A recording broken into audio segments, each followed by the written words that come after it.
Jim Mora Show, brought to you by Louisiana Gas Service Company, Coors Light, Rallies, and your local Dodge dealers. Here comes the Saints. You're marching in. Oh yeah, the Saints are gonna win. We're gonna be in the playoffs again. 'Cause the Saints are marching in. After the Saints are marching in. Now, with the coach, here's your host for the Jim Mora Show, Lionel Bienvenu.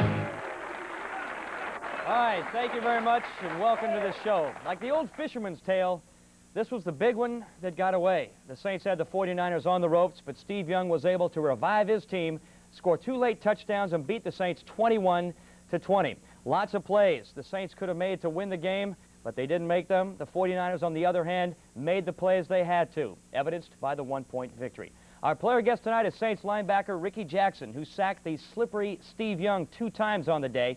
The fans will get a chance to fire some questions at the coach in the Michael Hebert Armchair Quarterback segment, also the one out at Champions. But before we do anything else, let's welcome Saints head coach Jim Mora. Hi, Jim. How are you? There you go.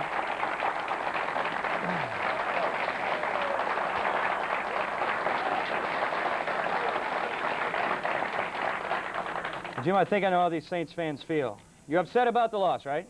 Yeah. I hope so. You haven't given up, right? No. I hope not. That's how they feel. Jim, I said this one earlier, though. This was kind of the one that got away in the late going. Yeah, we had a 20-7 lead, Lionel, which you don't naturally ever feel comfortable with. But and I thought we were playing really good and playing hard, and things were going pretty well our way. And then they came back, and we made some errors, and they made some good plays there at the end of the game and won it. A disappointing loss, no question about it. All right, well, let's see how it happened here. Second quarter, you were up 3-0. Bobby Hebert went to Torrance's first touchdown, and it was 10-0 here. Yeah, this was a very well-executed play. It's an excellent throw by Bobby. He has good protection, nice route, and nice catch by Torrance. The ball was thrown on time, and it was just a very well-executed play. And Torrance did his crisscross imitation there. Before the half, 49ers drove. Steve Young will tuck it under and take it in. Well, you know, Ricky's our guest tonight. Ricky and I were just talking. He and Wayne Martin play that left side, and they had a little stunt going on where Ricky comes inside and Wayne goes outside, and Wayne slipped, or I think we'd have got him. All right, it was 10-7 at the half. Third quarter, Saints offense working. Hebert 301 yards. That one, Eric Martin. Then Hebert to Dalton Hilliard for the touchdown to make it 20-7. Again, we get good protection, and Dalton kind of slipped out to the left flat, and the linebacker there, Romanowski, was covering him, but he kind of got fouled up in his coverage, and Dalton was open, and Bobby hit him, and he took it in for the score. It was in the fourth quarter, 27, but as you know, 60 minutes. Right, you got to play 60, that's right. And thank God, we've had to come back in some games this year. That's right, you've done it. Now, right. Steve Young did come back in this one. He went to Brent Jones twice. The first one here in the fourth quarter made it 20-14. Right. They just kind of nickeled and dimed us down the field, and we were in a zone coverage on that, and he kind of slipped behind the zone. This last one here, we were in a man, and we had a little foul up on our coverage, and he ran a very similar type route, and they got us. Now, Jim, the Saints got the ball back on their own 30 with 40 seconds left and 3 timeouts. I know you've answered this question before, but why didn't you call the timeout? Well, we went into this series. We told Bobby, hey, run 2 plays, then we'll call the timeout. And it was a coaching error on my part. I take full responsibility for it. And we fouled it up. I fouled it up. Yeah, 16 seconds went off the clock there. Now, we probably wouldn't have used, you know, the way things went. We couldn't use all 3 timeouts because there was a penalty, and then a guy was out of bounds, or pass completed out of bounds. But we screwed it up. I screwed it up. Now, this is the last play. Dalton Hilliard got a lateral to Richard Cooper, who got down to the 36 of the 49ers. Looks like he's hit late here. He's out of bounds, then he takes a hit. Do you think the penalty should have been called there? Yeah, but, yeah, you're right. It should have. I didn't notice that, but he was definitely hit out of bounds. Well, that would have given you another play and a chance to kick it. But, again, that's the way it goes, I guess. That's the way it goes. I know it. Jim, the turning point, exactly. You thought it had to be the 49ers' last drive, Well, this was a game that was kind of hard to pick a turning point, but since we have to, you know, you call me every Monday and say, Jim, pick a turning point. So, and I did. there was a lot of little plays that made a difference, but there was 3 plays in their last drive where they had 3rd and 4, 3rd and 5, and they converted all 3 of them. You know, here's I think the 3rd one where he ran a planned run. It wasn't a scramble. He planned to run that one, and had we have maybe stopped them on any of those 3, I'm sure they would have gone for it on 4th down, but we'd, you know, we might have got out of it. Now we had opportunities in that drive, but we just couldn't get it done. All right. Well, we'll go out to Champions Restaurant next, Jim, and field some questions from the fans gathered out there. That's next, so don't go away.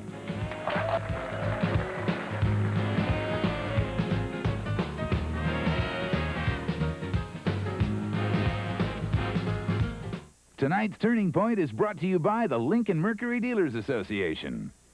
Take a good look at Lincoln Mercury. I was looking at a Buick Park Avenue until my neighbor Ben pulled up in a Mercury Grand Marquis.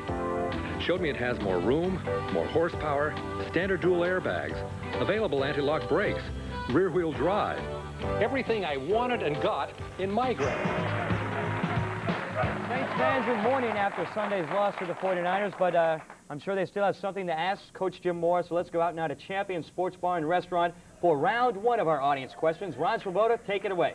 Hey, Coach, and hey, Lionel, a lot of people here feeling down about the whole thing because they knew you wanted that one. They knew you put it on the line, and it sure hasn't hurt anybody's appetite tonight, though, and we've got a couple of questions for you. Go ahead, your name and your question. My name is Wayne Blanchard. Coach, why do you use more emphasis on the running game? And Vaughn Dunbar didn't play a big part of the game. Well, yesterday our running game wasn't going as well as our passing game was going. In fact, our running game was not very successful whatsoever. It was decent early in the game, and then it kind of tapered off, but we were having success throwing the ball, so we stayed with it. Okay, Coach, look, I don't want to wear this thing out about the clock, okay? But you know this is coming. But all I want to know is about the thought process in a limited time situation with Hebert in that last possession. Why would you send him out there predisposed to run 2 plays with only 40 seconds left on the clock? Well, we made an error, Ron. It was a coaching error. I'll take the blame for it, and we just thought we could get 2 plays off in less time than it took us, and we think about all these things ahead of time and have a lot of this stuff worked out, but sometimes it doesn't go exactly the way you want it to or think it will, and it was a mistake on my part. Is it a possibility you might want to give the quarterback more latitude in a situation to call some plays there? We give him latitude, and yet in some situations, you know, we you know, it's kind of a, hey, Bobby, here's what we want to do, let's do it, and he followed instructions like he should have. Bobby did everything fine. He was fine. I got you, Coach. Thanks an awful lot. That's it from Champions. Back to you guys. All right, Ron, thank you. Later, the fans here in the studio will get their chance in the Michael Hebert Armchair Quarterback segment. But coming up next, we'll bring out our player guest, number 57, Rickey Jackson. That's next, so stay right where you are.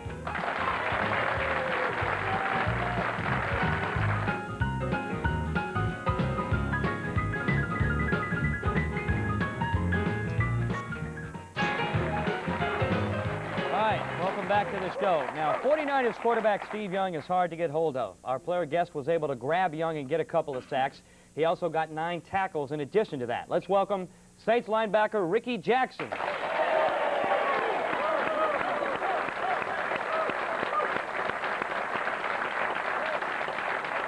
Rickey, first of all, welcome to the show. Rickey, 2 losses this year to the 49ers. They won both times, both close games. You guys think you're very close to being on the level with the 49ers at this point? I mean, we're on the level with the 49ers. We had a chance to beat them yesterday, and I feel like the breaks went their way at the end, and they came and won the ball game. But, I mean, it's not like they're a dominant team over us. They're 20-point better than us or anything like that. We played those guys real tough, and the breaks went their way at the end. We had a lot of chance to win the ball game numerous times, and we didn't. All right, Steve Young, the Saints sacked him 3 times. You got credit for 2. But he's really tough to contain. Was he one of the differences in the ball game, his ability to get out and run? I mean, he played a big factor in the ball game, but they had a couple more things that helped him out, too. I mean, the running back did pretty good. They executed well when they needed to, and that's what really beat you. I mean, the one that he beat you or anything like that, they did the right things that they needed to do to get the 2 touchdowns in the last quarter, and that's what helped them win the ball game. Rickey, you mentioned this, some missed opportunities by the defense to make some plays. A couple interceptions may have been made in the 4th quarter. That could have been a difference. Steve Young able to convert some 3rd down plays in the final drive. Do you think you got to make those plays and able to beat the good teams coming up? Oh, no doubt about it. I mean, it made me go back to the Washington Redskins in the game on the same drive. Right. I missed it twice, and we lost that ball game. I mean, those guys on defense, they feel the same way. I mean, if they make one of those plays, we got the game won. And, you know, that's the only thing you can do. You can look back and say you had your chance and you didn't take advantage of your opportunity. So, I mean, you set yourself up for stuff like that to happen at the end. All right, Ricky, we'll go back to you, talk about the Skins and some other things coming up. But for appearing our player guest tonight, Ricky will receive a Mont Blanc pen from Sue's Jewelers on Metairie Road and a health club membership from Elmwood Fitness Center. The Saints' offensive line now playing pretty well. It doesn't lead to much publicity, though. But former #1 pick guard Jim Dombrowski has quietly gone about having an all-pro year, some may think. Jim Gallagher takes a look in this week's Sideliner.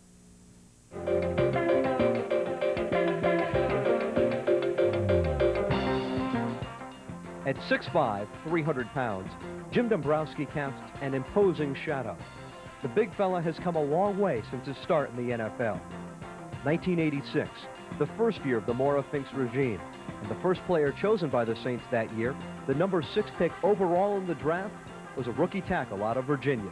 The mental side is more complicated than it is in college, but the physical aspect of playing football in the NFL is leaps and bounds ahead of college. You've got guys that just specialize in rushing the pass. You've got guys that just specialize in stopping the run, and everybody was an all-star in college. Jim Dombrowski and the 49ers go way back, as far back as 1986 here at Candlestick Park, when Dombrowski made his first start in a game he'll long remember. Third game of the year, third play of the game, and Dombrowski at left tackle is beaten by a young Charles Haley. Bobby Hebert suffered a broken ankle. Dombrowski, a broken foot. I knew I was going to have to learn by playing against those guys and probably getting beat a lot, but that's the way you learn. Maybe Dombrowski was out of position. You know, he's proven that he's one of the best guards in the NFL, and they had him at tackle at that particular time. He certainly has. In 1989, the Saints made the big move. They shifted Dombrowski from tackle to guard, a move that turned out to be a natural. We felt like he had more success of being a Pro Bowl kind of a guard because of the way he is, you know, his foot movement and his size and his strength. Guys right on top of him, he's better against a guy right on his nose than a guy out there in space. Yeah, I think I'm more physically built to play guard than I am tackle. I don't have the longest arms in the world. There are a lot of guys who have longer arms than I do, and that's a big plus in trying to pass block against the guys that left tackles have to pass block again. Dombrowski has always had the physical skills. Besides football, he was an accomplished hockey player in high school. The quick feet and great size have certainly served him well over the years. And this season, he's having his best year ever, possibly a Pro Bowl year. It's just tough to campaign when you're an offensive guard. After you make a good block, you don't stand over the guy and shoot your fingers off. You just don't do that on offense. You go back to the huddle and hope the next one you can get, too, you know, and it's something that, you know, you certainly can't promote yourself. You have to worry about doing your job, because the next play somebody's going to try to knock you back on your can. Sure, I'd love to get to the Pro Bowl, but it's not something I really have a direct control over, so I can't spend a whole lot of time worrying about it. I can just go out and play the best that I can, and that's really the only thing that I can control.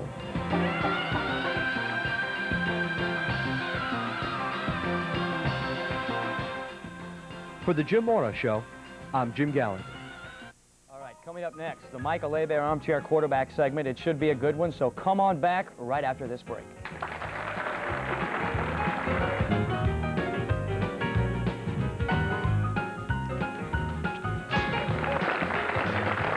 All right, welcome back to the show now. Armchair Quarterbacks Unite. It's the Michael Hebert Armchair Quarterback segment. Later, we give away a chair, but for now, it's question time, and our first question is right here. Coach, at the end of the game, I noticed you were giving the refs an earful. What calls did you question, and how did you rate the refs' performance during the game?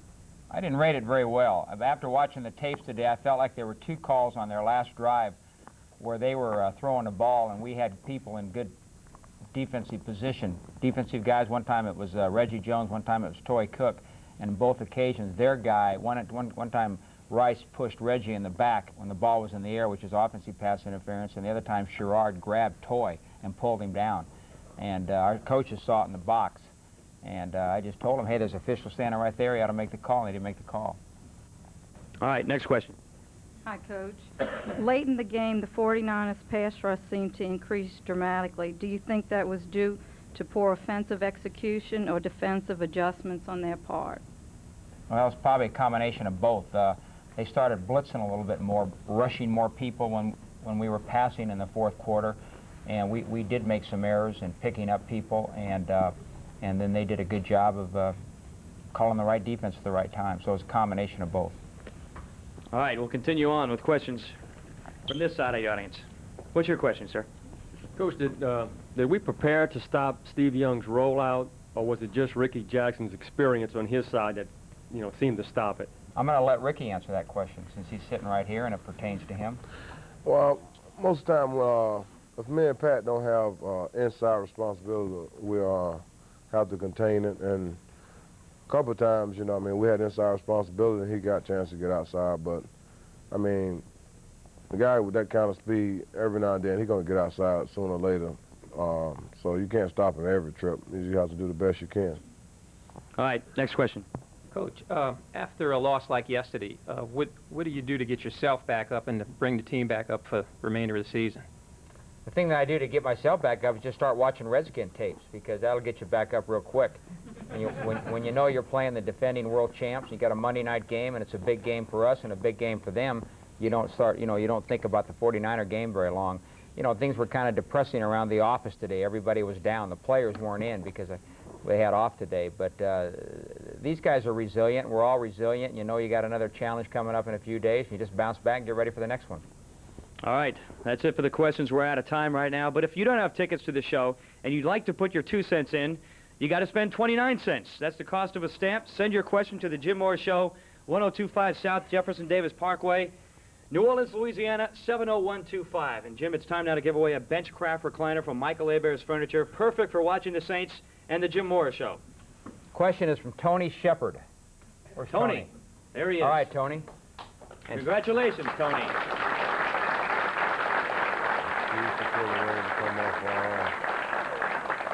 Tony's question is Steve Trapillo ready to come off IR? He's eligible to come off. Last week we considered bringing him off. We tried to put him through some things. He wasn't ready yet. His foot wasn't ready. We're probably going to put him on the practice roster on Thursdays, watch him practice for a couple of days, and make a decision closer to the game. But he's very close to being ready. All right, Tony, good question, and congratulations. Michael Hebert will present you with a certificate for the new Benchcraft recliner. All right, Michael, thank you very much. Now, when you fall off the horse, you get right back on. The season will continue. The Saints get back on the field Monday night. The Washington Redskins come to town. We'll talk about that when we come back.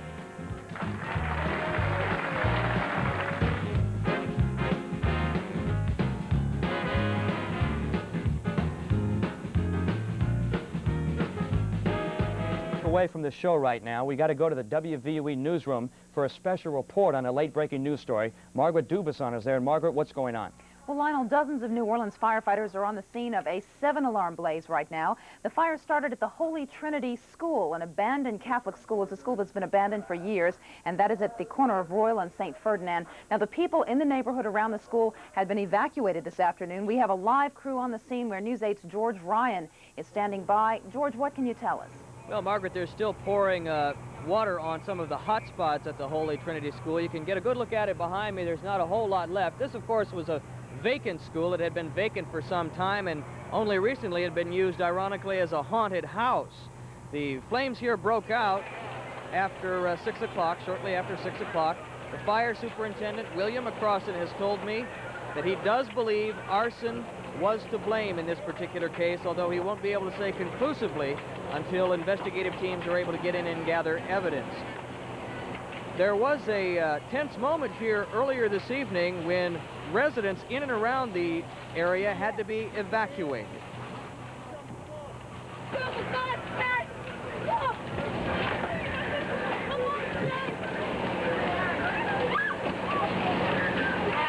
This young lady obviously getting out of the area with her pets and her children.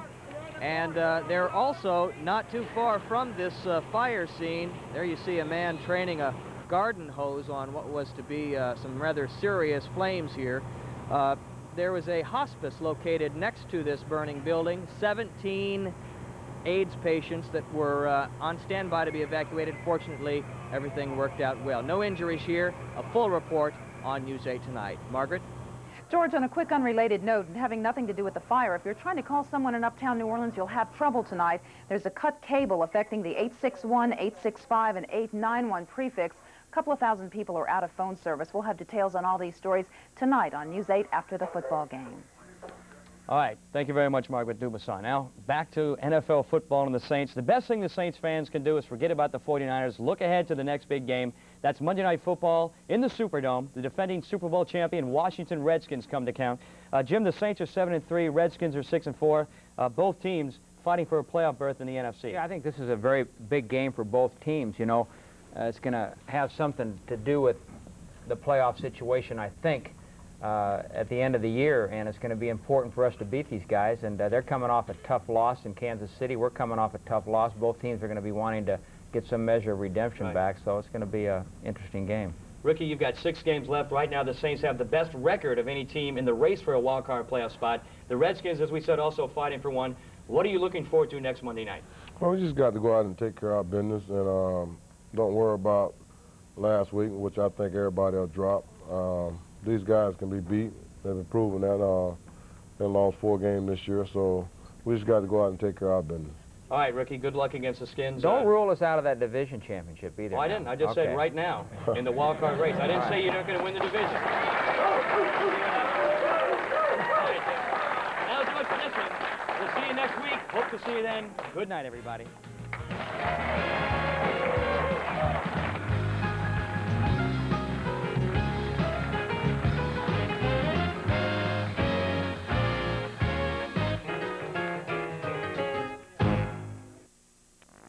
The Jim Mora